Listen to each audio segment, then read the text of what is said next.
Every weekend she left me with her 5 kids. She never expected my final move. I want you to remember one thing before I tell you what happened to me. When someone decides you're only useful for what you can give them, the moment you stop giving, they'll show you exactly who they really are. My name is Jennifer, I'm 71 years old, and for 2 years every single weekend, my daughter-in-law dropped off her 5 children at my door at 7 in the morning and didn't come back until Sunday night. No warning. No thank you. Just 5 kids, a diaper bag, and a woman who thought my love for my grandchildren meant I had no right to say no. What she didn't know was that I was quietly building something she never saw coming. And when I finally moved, it cost her everything she thought she was entitled to. Before I go on, if you're the kind of person who believes in patience, in dignity, in doing the right thing even when nobody's watching, hit that like button right now because this story is for you. And subscribe because I have more stories like this one. True stories about what it means to be underestimated and to come back stronger anyway. Type in the comments where you're watching from tonight. I love scrolling through and seeing how far my story travels. Different countries, different time zones, all of us up late listening to an old woman tell the truth. Now let me tell you how it all started. My husband passed 6 years ago, 44 years of marriage, and then it was just me in a 4-bedroom house that suddenly felt like a museum. My son David lived 20 minutes away with his wife Kristen and their 5 children, Ava, Owen, Ruby, Finn, and the baby Wren. I loved those children with everything I had left in me. When David asked if I could watch them just this one Saturday because he and Kristen needed a break, I said yes without hesitation. That's what grandmothers do. But one Saturday became 2. 2 became every weekend. By the 6-month mark, Friday nights meant a rush drop-off, 5 kids, 3 bags of clothes, and Kristen already halfway back to her car before I could ask when they'd be picked up. Sunday evenings stretched later and later. Sometimes it was 8, sometimes it was closer to bedtime, and once I put all 5 children to sleep in my own house because nobody came at all until Monday morning. I want to be honest with you. I didn't mind the children. I minded being treated like a service. Not a mother, not a grandmother, but a convenience that happened to be free, always available, and apparently incapable of having a life of her own. I was 71, not 91. I had friends. I had a church group. I had a garden I used to spend Saturday mornings in, and a mystery book club that met every other Sunday that I had to quit because I could never make it anymore. I tried to bring it up gently at first. I said things like it would help if I knew ahead of time, or I have plans this weekend, could you check with me first? Kristen would smile, tell me she understood completely, and then the following Friday, there they'd be again, right on schedule, as if the conversation had never happened. David, my own son, mostly stayed quiet.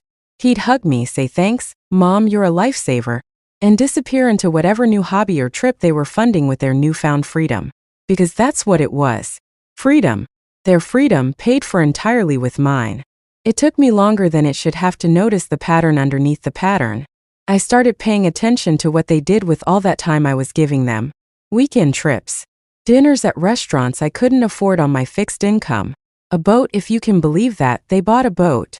Meanwhile, I was buying extra groceries out of my own pocket every weekend because 5 growing children eat a lot more than one old woman budgets for. I never once got so much as a gas station gift card as a thank you. Still, I told myself it didn't matter. Family is family. I told myself that until the day I found the folder. I wasn't snooping. I want to be very clear about that because I know how this sounds. Kristen had left her tablet at my house one Sunday evening after a particularly late pickup, and Ava, who was 11 at the time, asked me to help her find a school assignment on it because her mother's account was already logged in. While I was looking through the files, I saw a folder labeled Mom's House, and being a curious old woman who happened to be the only mom whose house was currently in question, I opened it. Inside were printouts. A property appraisal for my house, the one my late husband and I paid off over 30 years, the one with his ashes still resting in a small memorial garden out back. There were notes about assisted living options with 3 different local facilities circled. There was a document, half-finished, titled Discussion Points for Mom that laid out, in Kristen's handwriting, how they planned to suggest I was getting overwhelmed and would benefit from a simpler living situation, which really meant selling my home and using the proceeds to help cover their expenses, with a small monthly stipend set aside for my care in a facility. I sat there in my kitchen with that tablet in my hands, and I felt something in me go very still and very cold. because I understood in that moment exactly what those 2 years of weekends had really been. It wasn't babysitting. It was reconnaissance. Every time they dropped those children off and disappeared, they weren't just getting a break. They were watching how tired I got. They were listening for me to complain about my knees, my back, my memory. They were building a case. And every ounce of exhaustion I felt from raising 5 children every single weekend was evidence they planned to use against me. I didn't say a word to Ava. I closed the folder, closed the tablet, and finished making her dinner like nothing had happened. But something had happened. Something had shifted permanently in me. That night, after all 5 children were finally asleep and Kristen had picked them up 2 hours late as usual, I sat at my kitchen table with a cup of tea that went cold before I touched it, and I made a decision. I was not going to yell. I was not going to confront them in the heat of the moment and give them the satisfaction of calling me dramatic or worse, giving them ammunition to say I was unstable or combative, which I now understood was exactly the kind of thing that would strengthen whatever case they were building. No, I was going to be quiet. I was going to be smart. And I was going to make my move before they ever got the chance to make theirs. The very next week, I called my late husband's old friend, a retired estate attorney named Walter, who had helped us with our original will 15 years earlier. I told him everything. He listened without interrupting the way good lawyers do, and when I finished he said something I'll never forget. He said, "Jennifer, you built that house with your own hands and your own money. Nobody gets to decide your future for you unless you let them." Over the following 2 months, while I continued taking the children every single weekend, because I refused to let them see even a flicker of what I now knew, I quietly restructured everything. I moved my house into an irrevocable trust with very specific conditions. I updated my will.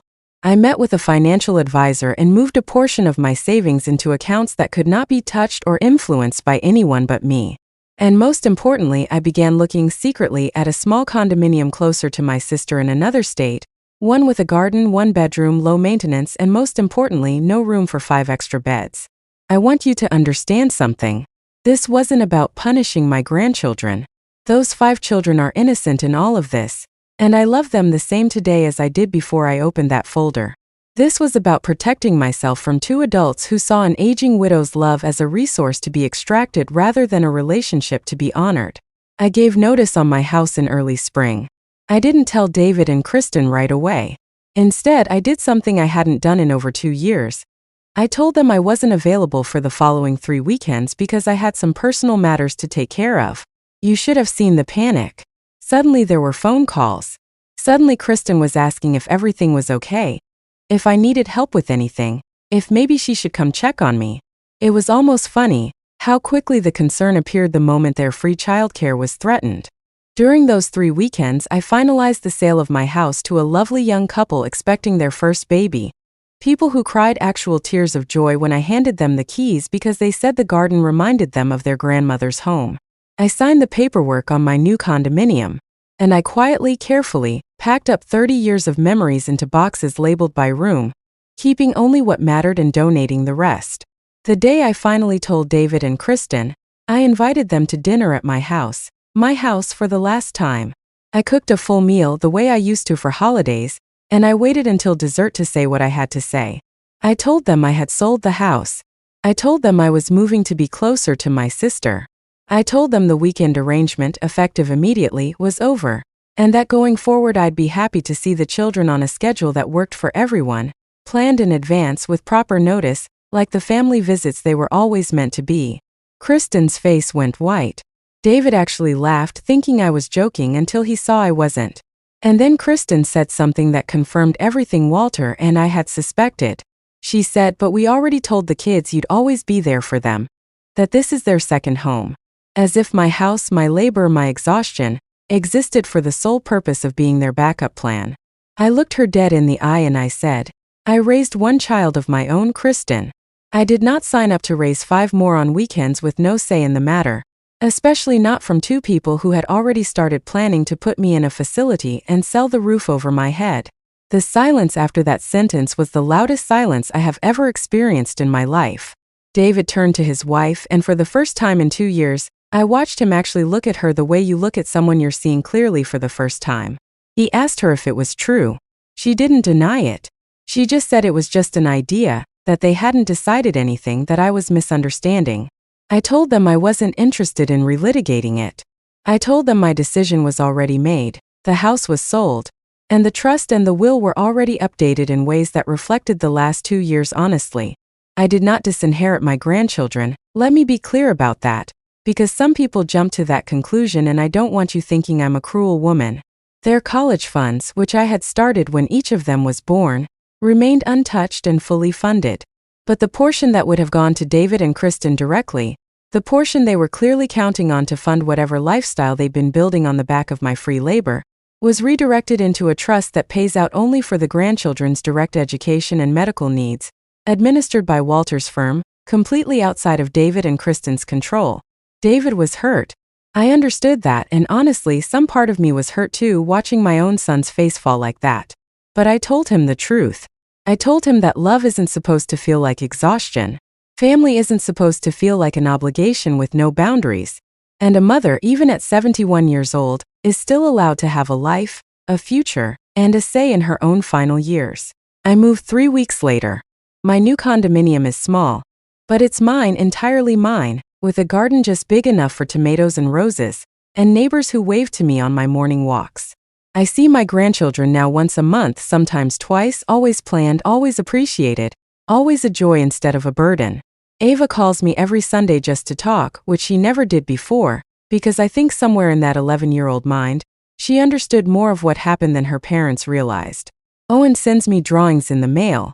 The little ones are still too young to understand any of it, and that's exactly how it should be. This was never their fault, and it never will be. As for David and Kristen, our relationship is civil now, cooler than it used to be, but honest in a way it never was before. Kristen has never apologized directly, not in so many words, but I've noticed she asks before assuming anything from me now. That, in itself, is its own kind of victory. I think about that folder sometimes. I think about how close I came to never opening that tablet, to never knowing what was being planned behind my back while I was exhausting myself for free every single weekend out of love. I think about how many other women my age are out there right now, being quietly worn down, quietly assessed, quietly prepared for a future decided by someone else, without ever being given a vote in their own lives. If there's one thing I want you to take from my story tonight, it's this. Love your family. Show up for them. Give generously the way I did for 2 years without complaint. But never ever stop paying attention. Never let anyone, especially the people closest to you, mistake your kindness for weakness or your generosity for an entitlement they're owed. The moment I stopped being useful to David and Kristen's plans was the moment they showed me their true intentions. And the moment I quietly, calmly took control of my own future was the moment I finally, at 71 years old, stopped being anyone's convenience and started being nobody's fool. If this story meant something to you tonight, I'd love for you to hit that like button and subscribe before you go, because it truly helps this channel reach more people who need to hear stories like mine. Drop a comment and let me know where in the world you're watching from. I read every single one, and it means more to me than you know that an old woman's story can travel so far. Thank you for sitting with me tonight. I'll see you in the next one.